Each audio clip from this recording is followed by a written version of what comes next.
Muy bien, buenos días. El Señor te bendiga. En esta mañana empezamos nuestra escuela bíblica como la empezamos la primera vez. Continuamos ahora el estudio acerca de la Confesión de Fe de Londres de 1689. Este es posiblemente, no estoy seguro, pero dentro del orden de estudio capítulo a capítulo, posiblemente la clase número 20, pero también con las introducciones sea tal vez la 21 o 22, ¿no? Pero bueno, gracias al Señor estamos avanzando y que el Señor nos dé gracia y fortaleza para continuar el estudio de su palabra, el entendimiento concreto de lo que Él ha dicho en su palabra y podamos abrazar estas verdades bíblicas, ¿no? Nuestra intención es poder caminar de una manera sencilla, simple, breve, acerca de lo que la confesión dice, si en este camino es poder llegar a finalizarlo y después comenzar parte por parte los estudios, si Dios lo permite, ¿no? Hay tantas riquezas en el estudio de la doctrina bíblica. Cuando nosotros vamos a las Escrituras encontramos la historia de la redención, pero las teologías sistemáticas tienen el propósito de presentarnos de una u otra forma doctrinas específicas que se trazan en todas las Escrituras, ¿no? Y de una u otra manera, realmente la confesión de fe, aunque son afirmaciones cortas, breves, son muy concisas, ¿no? Entonces el propósito es poder estudiar o revisar, observar estas afirmaciones, ver cómo la Biblia realmente las trata de esta forma. Algunas son afirmaciones textuales que están en la Biblia, otras son una manera de expresar el principio bíblico, sin embargo es muy, es muy claro, ¿no? Así que bueno, el propósito en este día es poder continuar con nuestra serie. Estamos en el capítulo 8. Esta sería la tercera parte de Cristo el Mediador. Vamos a revisar el párrafo 3 en este caso. Ya hemos observado el asunto de su encarnación la semana anterior y hoy vamos a estar observando acerca de su unción y comisión. Sí, esto es lo que vamos a estar observando juntos en esta escuela bíblica. ¿Sí? Así que vamos a orar y vamos a empezar lo más pronto posible. Oremos. Padre, te damos las gracias. Te pedimos, Señor, que nos ayudes a ver tu palabra tal cual ha sido presentada, Señor. Permítenos también, Señor, tener una mente y un corazón dispuestos al estudio de la verdad. Limpia nuestras mentes y corazones de toda especie de mal, Señor. Quita de nosotros todo pensamiento vano. Limpia y purifica, Señor, nuestro corazón. Y permítenos, Señor, acercarnos a las maravillas de tu ley y ver cómo tú haces esta labor de purificación y santificación a través de tu palabra, Señor. ¿Con qué limpiar el joven su camino? Con guardar tu palabra, Señor. Y que nuestro deseo sea el mismo que el del salmista. Con todo mi corazón te he buscado. Que nuestro deseo, Padre, permanezca en la búsqueda de quién eres tú en tu palabra y no en lo que nosotros suponemos, Señor. Y te pedimos, Padre, que hoy seas exaltado en medio nuestro. En el nombre de Cristo Jesús. Amén y amén. Muy bien. Precisamente, bueno, en este tiempo se dio la oportunidad de poder estudiar estos capítulos del Cristo el Mediador en esta época, ¿no? Estamos en diciembre y hay, en cierta manera simbólica, un recordatorio en este mes, ¿no? Hemos hablado ya de su encarnación brevemente, tal vez ahora lo mencionemos un poco más, pero sin embargo, cuando tratamos este tema de Cristo, no podemos pasar por alto esto que voy a tratar hoy. El saber que Él se encarnó, que vino a este mundo, que Él es Dios y Él es hombre, verdaderamente, saber que Él cumplió un propósito, cumplió una comisión y que Él ascendió a los cielos y está a la diestra del Padre y la majestad de las alturas. Entonces, cuando vemos esto en las Escrituras, no podemos separar lo que algunos ven como la Navidad, ¿no es cierto? La Natividad, eh, la Semana Santa, por épocas, ¿no es cierto? Por partes, la ascensión y demás cosas, ¿no? Creo que el asunto tiene que ver con saber que Dios, en este caso, en Cristo, hizo todas estas cosas y debemos recordarlo y hacer memoria de Él continuamente, ¿no? Es importante recordárnoslo seguido. Así que bueno, hoy estaremos observando, como les mencioné, en el capítulo 8 de la Confesión de Londres de 1689, una confesión bautista reformada, el tema de Cristo el Mediador, y en este caso en el párrafo 3 estaremos observando su unción y comisión. Aquí vemos específicamente los requisitos para el oficio de mediador. Recuerda eso, ¿no? Estamos hablando del oficio del mediador, de un mejor pacto, del nuevo pacto, ¿verdad? Y en este caso están los requisitos. Para que Cristo sea mediador, evidentemente ya hablamos de su encarnación, Él tenía que ser de nuestra naturaleza, pero aún así era necesario algo más, y aquí hay dos requisitos muy importantes.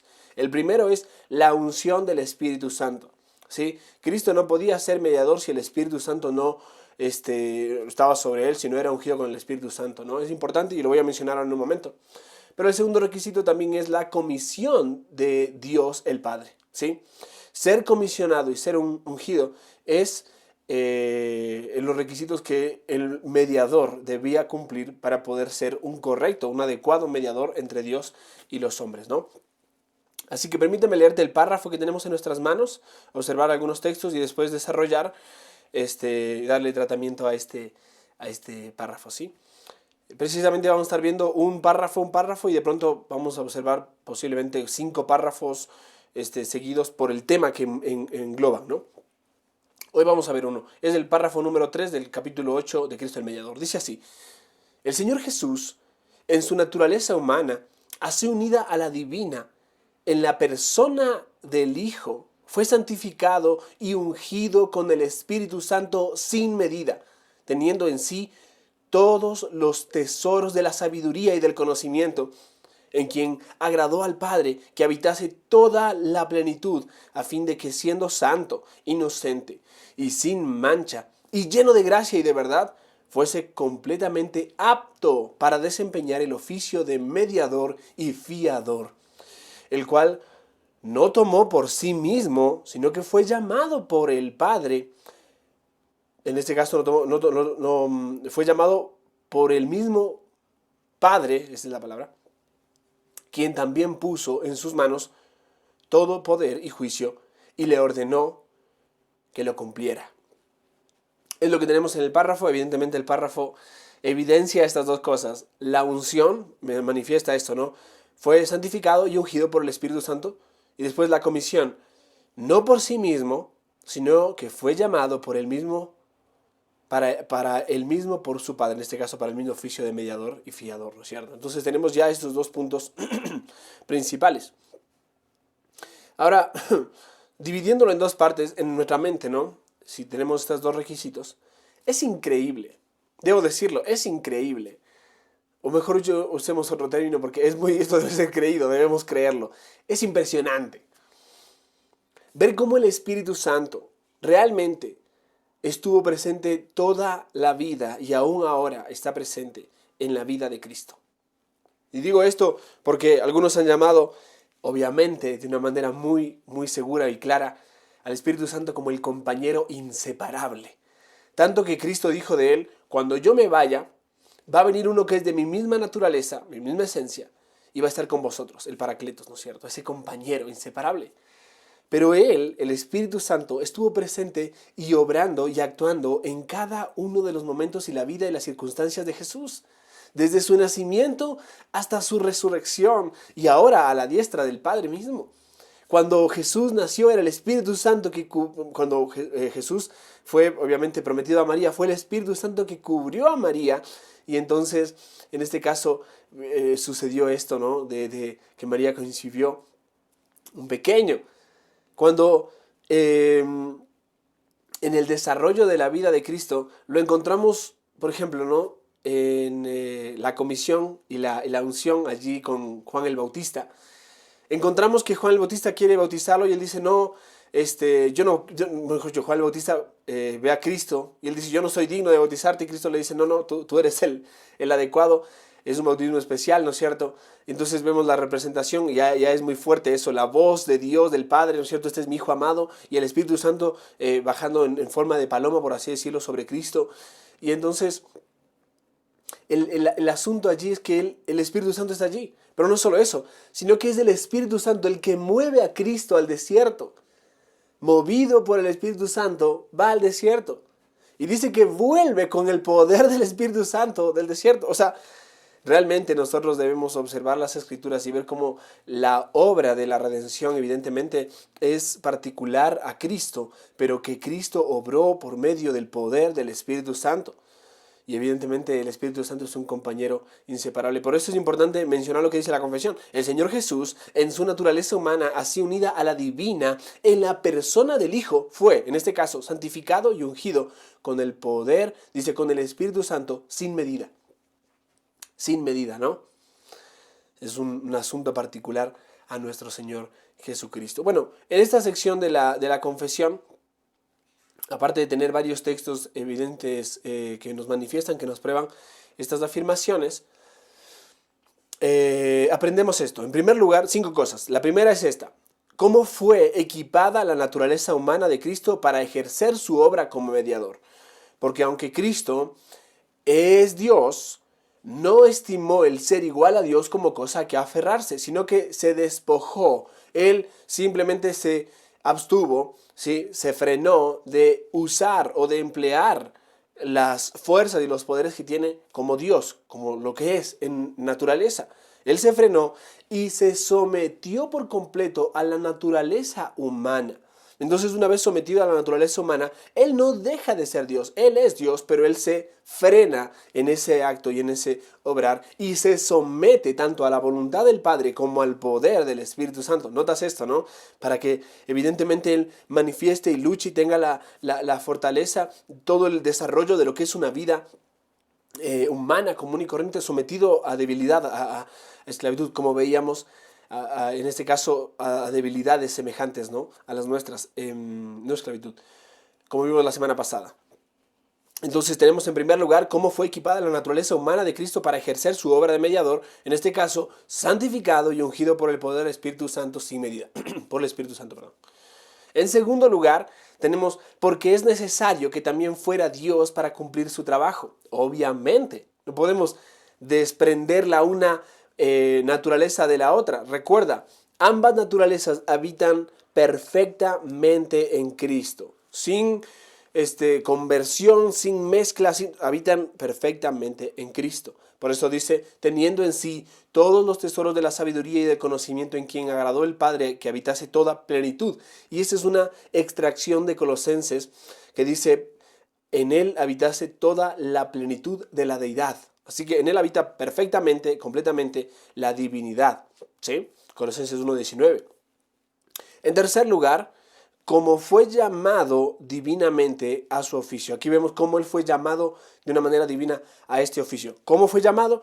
En quien agradó al Padre que habitase toda la plenitud de la deidad, a fin de que siendo santo, inocente y sin mancha, lleno de gracia y de verdad, fuese completamente apto para desempeñar el oficio de mediador y fiador. Y así es como vemos en las Escrituras cómo fue llamado en este caso. Agradó al Padre escoger a Cristo, dice la confesión también. Y las Escrituras nos manifiestan en diferentes partes, como en Cristo. Antes de la fundación del mundo, Él era el Cordero inmolado. Como Cristo, antes de la fundación del mundo, fue escogido para ser el Redentor. Como en Cristo escogió Dios el Padre a su pueblo especial, su pueblo redimido. Esto vamos a hablar de la redención la semana que viene, si Dios lo permite, ¿no? Así que esto es en tercer lugar, ¿no? Cómo fue llamado divinamente a su oficio. En cuarto lugar, cómo estaba embestido con la autoridad, habilidad, bueno, y demás cosas requeridas, ¿no es cierto? Él estaba embestido con todos estos elementos requeridos.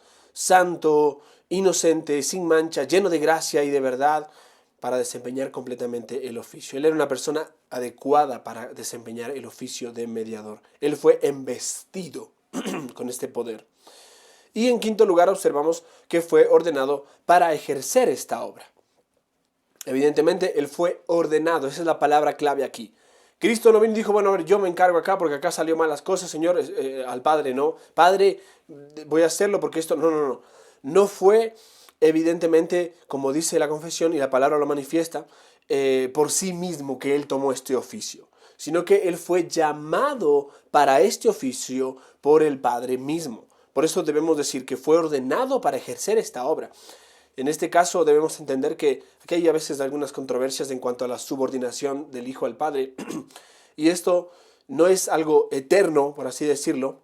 Debemos recordar que la relación intratrinitaria es perfecta, es maravillosa, y que la subordinación sucede no en un tiempo, sino que sucede obviamente en la eternidad, pero sucede a partir de el plan eterno de redención. Cuando el Padre, el Hijo y el Espíritu Santo proveen de ese plan eterno y entonces despliegan ese plan eterno de redención, o lo que llamamos el pacto de redención, y entonces el Hijo voluntariamente se somete al Padre, el Padre ordena a su Hijo, en este caso, y evidentemente el Espíritu Santo provee, ¿no? Sin medida, santifica, unge de poder, ¿no?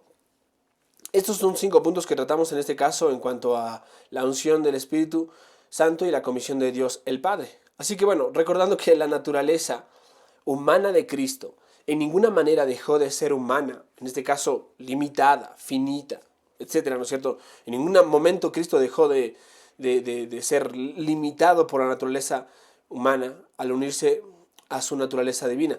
Cuando Cristo nace, Él nace en todas las limitaciones que nace cualquier ser humano en este mundo, con todas las luchas y demás. Él necesitaba que se le alimente, no podía alimentarse por sí mismo, sustentarse a sí mismo en este caso.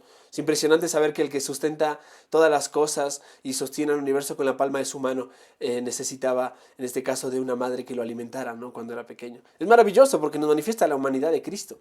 Podemos entender la necesidad por la cual Dios le otorgó todo lo necesario para cumplir su oficio. Él era, exceptuando el pecado, como nosotros. Evidentemente, Él no nace como un pecador, pero Él nace con un cuerpo sujeto a las debilidades de un cuerpo corrompido por causa del pecado. No es que Él nace con un cuerpo glorificado, como el que bueno, hago una seña para atrás, como si fuera el de Adán antes de la caída, pero no glorificado, sino en proceso de prueba. Pero tampoco nace con un cuerpo glorificado, completo y perfecto, después, en la eternidad, sino que Él nace con un cuerpo como el tuyo y como el mío, natural, sujeto a debilidades, a luchas y a pruebas. Evidentemente debemos resaltar esto, sin pecado. Cristo nace sin pecado, ¿sí? Y aún así el pecado no estaba calificado ni autorizado para cumplir la obra, perdón, y aún sin el pecado, aunque Cristo no tenía pecado, Él no estaba calificado ni autorizado para cumplir la obra mesiánica. Por lo que dice Hebreos capítulo 2, verso 11. Dice, porque el que santifica a los que son santificados, de uno son todos, por lo cual no se avergüenza de llamarlos hermanos.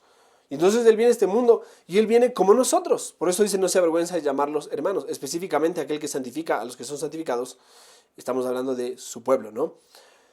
Somos hermanos de Cristo. Normalmente no usamos ese término, ¿no? Los hijos de Dios, los cristianos, somos hermanos de Cristo. Pero normalmente no lo usamos tanto como nuestro Señor porque es más enfático. Es lindo saber que la familiaridad que tenemos y que el Padre es nuestro Padre porque Cristo es nuestro hermano. Ahí está un poquito el asunto de la adopción. Pero es importante saber que es nuestro Señor, ¿no? A veces muchos han caído en este error terrible, que no creo que sea una herejía, pero es un error a veces pesar muchísimo la balanza en un Salvador que en un tiempo determinado se convirtió en el Salvador del mundo y olvidar que Cristo siempre ha sido el Señor. Sí, es importante saber que Cristo siempre ha sido el Señor y en un momento en el tiempo, aquel que fue comisionado por el Padre, capacitado por el poder del Espíritu Santo, fue el Salvador y se convirtió en el Salvador del mundo, ¿no? Ya era un cordero inmolado antes de la fundación del mundo, pero esto no estaba completado todavía y en la cruz la redención se completó. De esto lo hablaremos la semana que viene, pero tengamos en cuenta esto. Él no estaba calificado ni autorizado para cumplir esta obra mesiánica. Solo lo podía recibir por un llamado especial de Dios. Solo podía hacerlo por medio de un llamado especial de Dios. Y esto lo encuentras en Hebreos capítulo 5, verso 4. Y nadie toma para sí esta honra. No dice, bueno, yo voy a hacerlo, sino el que es llamado por Dios, como lo fue Aarón. En este caso estamos hablando del sacerdocio, ¿no? Recordemos que hay 3 factores importantes: profeta, sacerdote y rey. Lo vamos a hablar más adelante, lo habla al principio de este capítulo y al final. Me gustaría tratarlo al final en este caso. Pero nadie puede tomar para sí esta honra de ser un sacerdote, un sumo sacerdote, sino que debe ser llamado por Dios, como lo fue en este caso Aarón. Notas el ejemplo aquí, ¿no es cierto? Los sumos sacerdotes en el Antiguo Testamento no eran personas que decían, yo me voy a poner aquí, voy a ser sacerdote. No, no, no. Hubieron casos, ¿no es cierto? Por ejemplo, en Jueces, ¿no es cierto? De un muchacho que apareció por ahí y dijo, bueno, voy a ser el sacerdote acá, ¿no es cierto? Y hubieron problemas y circunstancias complejas allí, ídolos y demás cosas. Todo una distorsión de lo que Dios dice en su palabra y de lo que debe ser. Sin embargo, sino que el que es llamado por Dios. Una operación especial del Espíritu Santo también es necesaria. Entonces tenemos el llamado de Dios y la operación especial del Espíritu Santo. Por eso era necesario que se diera órdenes divinas para cumplir esta obra. precisamente allí mismo en Hebreos, capítulo 5, verso 1 en este caso, dice, porque todo sumo sacerdote tomado de entre los hombres es constituido a favor de los hombres en lo que a Dios se refiere, para que presente ofrendas y sacrificios por los pecados. Evidentemente es constituido a favor de los hombres en lo que a Dios se refiere. Era necesario que se le diera órdenes divinas para cumplir esta obra. Recordemos, no es que alguien dice, bueno, quiero ser sacerdote levita. No, y en este caso el sacerdocio de Cristo no es sacerdocio levítico. Es uno mucho más grande y mucho mejor, como dice Hebreos, según el orden de Melquisedec. Y tampoco ese sacerdote arrancaba su ministerio sacerdotal haciendo ya sacrificios, sino que había diferentes roles y responsabilidades en el ministerio sacerdotal y unos específicamente se encargaban de los sacrificios. Y por eso Cristo es del profeta, sacerdote y rey. Cuando hablamos de sacerdote, Cristo no solo es el sacerdote que hace el sacrificio, sino que Él es el sacrificio también. Como lo dice Hebreos, que ahora acabo de mencionar, Lucas capítulo 4, verso 18 también lo menciona, dice, el Espíritu del Señor. Mira, permíteme abrir la Biblia, vamos a Lucas capítulo 4. Este es un texto muy importante, es un contexto interesante lo que se desarrolla aquí, Lucas capítulo 4. Porque evidentemente Cristo entra a una sinagoga y se encuentra con personas que lo conocían a Él. Lucas capítulo 4. Y en ese contexto, Él pasa al frente, ya Cristo estaba enseñando y predicando la palabra, después de que Jesús fue bautizado, después de que fue tentado también, en Lucas capítulo 4, verso, en este caso 18, pero veamos desde el verso 16, dice, vino a Nazaret, donde se había criado, mira eso, a un lugar donde es conocido, y en el día de reposo, evidentemente Cristo lo hacía en el día de reposo, entró en la sinagoga conforme a su costumbre, y se levantó a leer. Dice, y se le dio el libro del profeta Isaías. Evidentemente, en el contexto de las sinagogas y en el contexto judío, pasaba un maestro, un rabino, y se le entregaba un rollo y él tenía que leer todo el rollo. Y entonces, el libro o rollo, ¿no? Y habiendo abierto el libro, halló el lugar donde estaba escrito. O sea, él abre el libro y él busca un punto en particular en medio del libro. Ya de por sí esto era, en cierta manera, algo extraño, porque era ver a un rabino tomar el rollo y en lugar de abrirlo y comenzar a leer todo, era buscar una parte y encuentra una parte y dice el texto de esta manera. Y se le dio el libro de Isaías y habiendo abierto el libro, halló el lugar donde estaba escrito. Verso 18. El Espíritu del Señor está sobre mí, por cuanto me ha ungido para dar buenas nuevas a los pobres. Me ha enviado a sanar a los quebrantados de corazón, a pregonar libertad a los cautivos y a visitar y dar vista a los ciegos, a poner en libertad a los oprimidos, a predicar el año agradable del Señor. Mira eso. Y no se queda allí, y enrollando el libro le dio al ministro y se sentó y los ojos de todos estaban sobre él fijos. Los ojos de todos en la sinagoga estaban ahí, encima de Cristo, ¿no? Evidentemente, por el testimonio de las Escrituras entendemos que Cristo dice esto acerca de Él.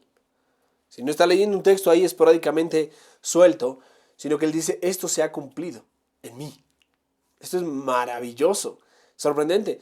Las personas ungidas por Dios para cumplir oficios mesiánicos de forma anticipatoria en el Antiguo Testamento eran dotados en forma sobrenatural para su obra por medio de una operación especial del Espíritu Santo. Recuerda esto, las personas que el Señor ungió, por así decirlo, para cumplir algún oficio específico, sobre todo mesiánico, que anticipa al Mesías, allí en el Antiguo Testamento, fueron capacitados o dotados de una manera sobrenatural para su obra por medio de una operación especial del Espíritu Santo. Nadie en el Antiguo Testamento obró de parte de Dios de una manera sobrenatural, sino fue porque Dios tanto lo ordenó para manifestar un oficio mesiánico, como porque el Espíritu Santo estaba sobre él. Esto podemos encontrarlo en las operaciones que esta persona pudo haber ejercido sobre o en ellos personalmente. En este caso, Dios haber ejercido estas operaciones sobre la persona que capacitó o las personas que capacitó. Permíteme leer algunos textos para explicarlo mejor. En cierta manera nos referimos a la operación del Espíritu Santo en el Antiguo Testamento. Y mira lo que dice 1 Samuel capítulo 10, verso 1. Dice, tomando entonces Samuel una redoma de aceite, la derramó sobre su cabeza y lo besó y le dijo, ya te ha ungido Jehová por príncipe sobre su pueblo Israel. ¿Notas eso? Aceite, evidentemente en el Antiguo Testamento el aceite tiene una representación, es un símbolo. El verso 6, ahora en el 1 Samuel capítulo 10 dice, entonces el Espíritu de Jehová vendrá sobre ti con poder y profetizarás con ellos y serás mudado en otro hombre. Mira eso, está la representación y luego más adelante dice, porque hicimos esto, porque Dios en este caso dispuso, ¿no es cierto?, a una persona para este oficio de alguna manera mesiánico anticipado que anticipa al Mesías. Entonces el Espíritu Santo, dice el texto, el Espíritu de Jehová vendrá sobre ti con poder, profetizarás con ellos y serás mudado en otro hombre. Esto podemos compararlo con 1 Samuel capítulo ahora 28, verso 16.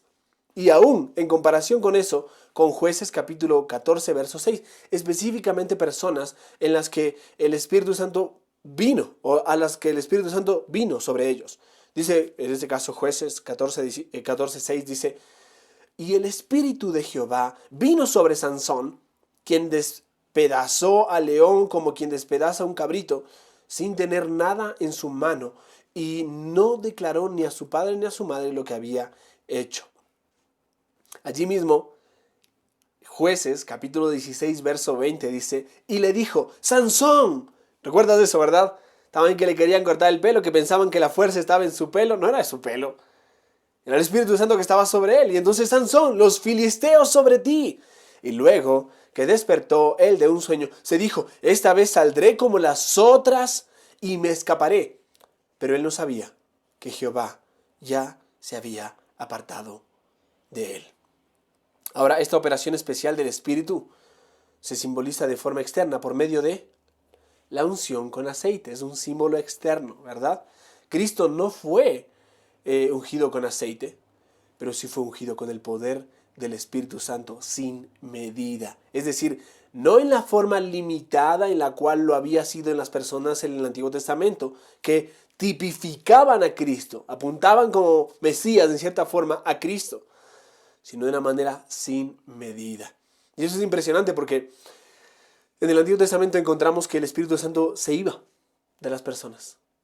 En el Nuevo Testamento encontramos que es sin medida sobre Cristo y nunca se fue. Y que a partir de los que están en Cristo, la seguridad que tenemos es esa.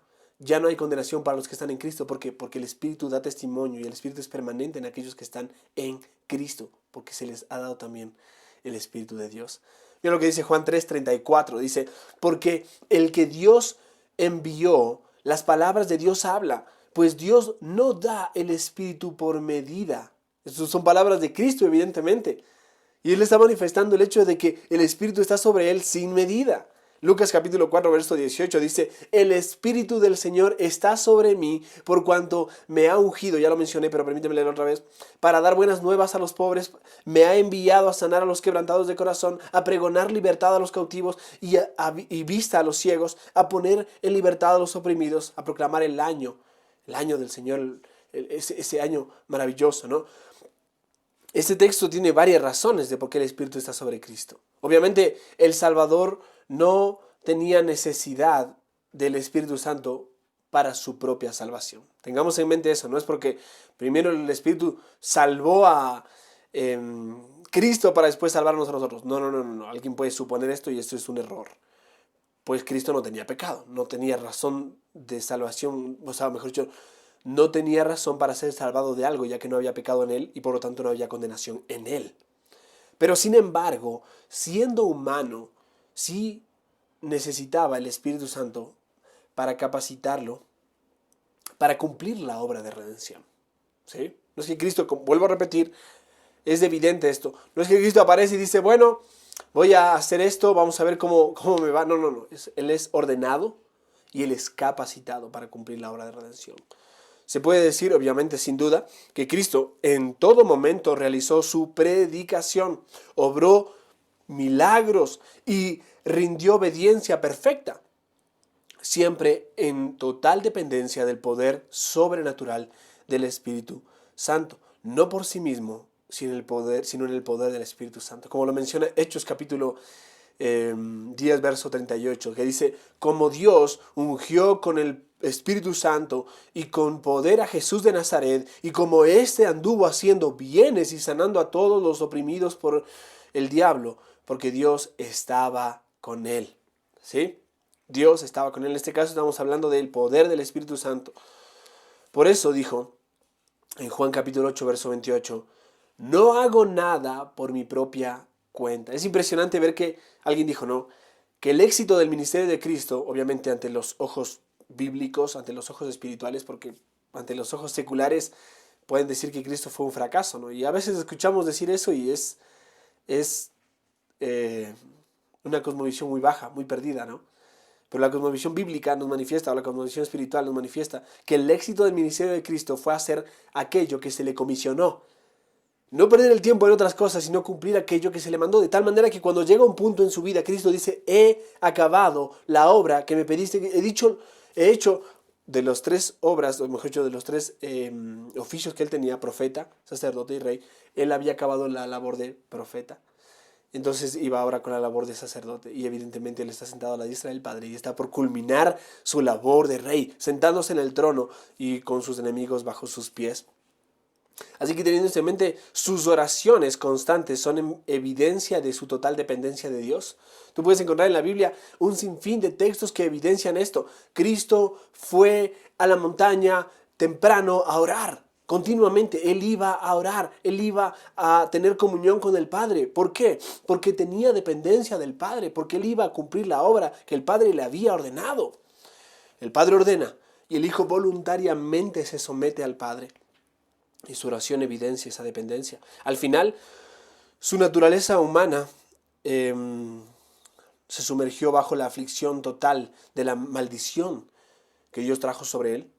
La inhabilidad de su naturaleza humana de soportar esta terrible condenación por la cual murió nos muestra que no había ningún poder ingerente en su naturaleza humana aparte del Espíritu de Dios. ¿Recuerda eso? Él era Dios, pero no estimó el ser igual a Dios como cosa que aferrarse. Debemos entender esto, ¿no? Como algunos llaman la yuxtaposición, ¿no? Saber que siendo Dios no se vació de ser Dios, sino que Él se abstuvo de... No hubo injerencia en esa naturaleza humana de parte de su naturaleza divina en este caso. No dejó de ser Dios, pero fue el Espíritu Santo el que le sostuvo desde el principio de su vida humana hasta el final en este contexto. Y es el Espíritu Santo el que trae vida con el poder del Espíritu Santo para resucitarlo entre los muertos. Es de igual importancia e igual verdad que Él poseía una naturaleza divina. No podemos descartar eso. Así, Él podía hacer, y mejor dicho, Él podía decir de sí mismo, yo entrego mi vida y la vuelvo a tomar. Juan 10:17 dice eso. Por eso me ama el Padre. ¿Por qué? Porque yo pongo mi vida para volverla a tomar. Evidentemente, Él está manifestando aquí que Él es un hombre que puede morir, pero que Él es Dios, porque puede volver a tomar su vida, cosa cual nosotros no podemos hacer. Es imposible. Alguno de nosotros podrá entregar su vida, poner su vida, ¿no es cierto? Pero es imposible para nosotros volverla a tomar. Solo aquel que es la vida puede tomar otra vez la vida, ¿no? La denotación del Espíritu Santo en cuanto a su naturaleza humana no le pudo haber dado esta autoridad divina ni este poder. Quiero repetir eso. La dotación del Espíritu Santo en este caso, en cuanto a su naturaleza humana, no le pudo haber dado esta autoridad divina ni este poder. El que sería soberano sobre la muerte y a la vez sujeto a la muerte tiene que ser Dios y no solo hombre. Por eso Cristo, el Dios hombre, dice, yo pongo mi vida y la vuelvo a tomar. Se puede decir de cierto modo que un hombre quizás podía entregar su vida, pero tendría que ser más que hombre para poder retomarla. Es más, si Él no fuera Dios y por lo tanto infinito en su capacidad de sufrimiento, ¿cómo pudo haber sufrido la ira sin límites de Dios en aquella cruz? Porque nosotros aún nuestro sufrimiento tiene límites. Pero Cristo, al ser Dios, era infinito en su capacidad de sufrimiento y por lo tanto pudo sufrir la ira ilimitada de Dios en aquella cruz. Recordemos que Cristo en aquella cruz estaba cargando el infierno de cientos de miles, de millones de aquellos que serían su pueblo. Porque Él era Dios, podía ofrecer lo que era de mayor valor de lo que se requería para los pecados de todo el mundo. Un hombre podía venir y decir, bueno, me ofrezco como voluntario, pero no es suficiente. Pero como Él era Dios, Él podía ofrecer lo suficiente ante un Dios que hace demandas. Entonces podemos hacer las siguientes preguntas. Y ya finalizando.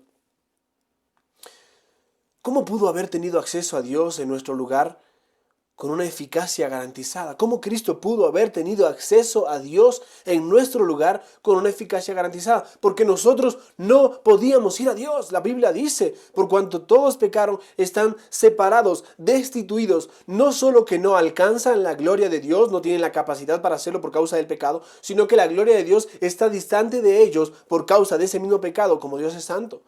Pero Él pudo hacerlo con una eficacia garantizada. ¿Cómo pudo haber derrotado totalmente a todos sus y nuestros enemigos? Evidentemente a nosotros los cristianos se nos llama, ¿no es cierto?, a luchar diariamente con nuestros tres enemigos bíblicos, ¿verdad? La carne, el mundo y Satanás. Y a veces le damos mucho énfasis a Satanás, cuando a Satanás se lo vence sometiéndonos al Padre, evidentemente, y debemos ser cuidadosos en eso. A veces nos dejamos llevar por las olas de este mundo, y debemos tener cuidado de no dejarnos llevar por la cosmovisión mundana, pagana, caída, terrenal, la sabiduría diabólica. Pero también es importante tener en cuenta de que el enemigo está dentro de nosotros. Ahora, ¿cómo puede ser posible que Cristo derrote a sus y nuestros enemigos? Totalmente. Porque en aquella cruz Él venció a la muerte y al imperio de la muerte. En tercer lugar, ¿cómo podía enviarnos su Espíritu Santo? ¿Cómo pudo lograrlo? Y otra pregunta es, ¿cómo podía hacer estas cosas si no fuera Dios y hombre a la vez? Recuerda, estas preguntas en gran manera son retóricas. Tienen su respuesta implícita. Él pudo hacerlo porque era Dios y hombre a la vez. Si no hubiera sido Dios y hombre en una sola persona, estos diversos requisitos no se podían haber cumplido en la única obra de redención. Era necesario que el Dios hombre cumpla esta obra, sea comisionado, sea empoderado para esta obra y capacitado, porque otro no podía lograrlo.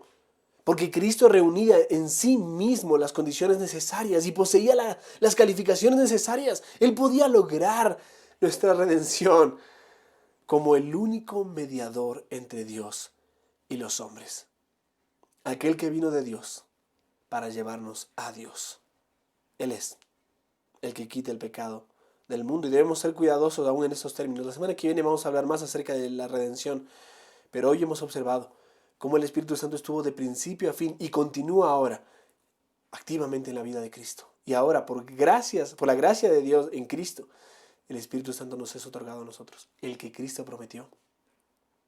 Por la gracia de Dios, porque solo por medio de su bendito Evangelio, ofrecido gratuitamente, nosotros podemos tener acceso al Padre. Por eso, amados oyentes, debemos ser más cuidadosos aún cuando nosotros vamos a las Escrituras y tratamos en niveles al Padre, al Hijo y al Espíritu Santo. ¿Son Dios? Es Dios, mejor dicho. No estamos hablando de tres dioses. Ya lo hemos visto en la parte de la Trinidad, ¿verdad? Pero debemos ser cuidadosos aún cuando nos acercamos al Padre en oración. A veces entramos y arrancamos a orar al Padre porque moriste en la cruz. No. ¿Quién fue el que murió en la cruz? Cristo. ¿A quién hablamos? Al Padre. ¿Por qué podemos hablar con el Padre? Gracias a Cristo. ¿Y cómo lo hacemos? Por medio del Espíritu Santo. El Espíritu Santo es un compañero inseparable. Él está ahí. Estuvo allí con Cristo y está aquí con nosotros. Si tú estás en Cristo verdaderamente y si eres consciente de eso, Él está ahí. Pero también gracias al Padre por comisionar al Hijo a esta tremenda labor, a esta gran labor que solo Él podía cumplir. Gracias a Dios por eso. Vamos a orar. Padre, te alabamos en esta mañana y te pedimos que lo bendigas, Señor. Queremos exaltarte como iglesia juntos ahora en el culto familiar, mi Señor, en el servicio de adoración. Permítenos, Padre, disponerlo en nuestro corazón para exaltar tu nombre y bendecirte, Señor. Lávanos más y más de nuestros pecados. Perdona nuestras faltas, Señor. Permítenos ser conscientes de que no estamos solos y es por la gracia del Espíritu Santo que mora en nosotros también que podemos, Señor, vivir vidas santificadas con su poder. Padre, a ti sea la gloria hoy, como iglesia, como pueblo, como individuos, como familia, Señor. Te alabamos por la obra bendita de Cristo en aquella cruz. En Cristo Jesús. Amén y amén. Muy bien, que el Señor te bendiga. Nos vemos ahora en el culto familiar.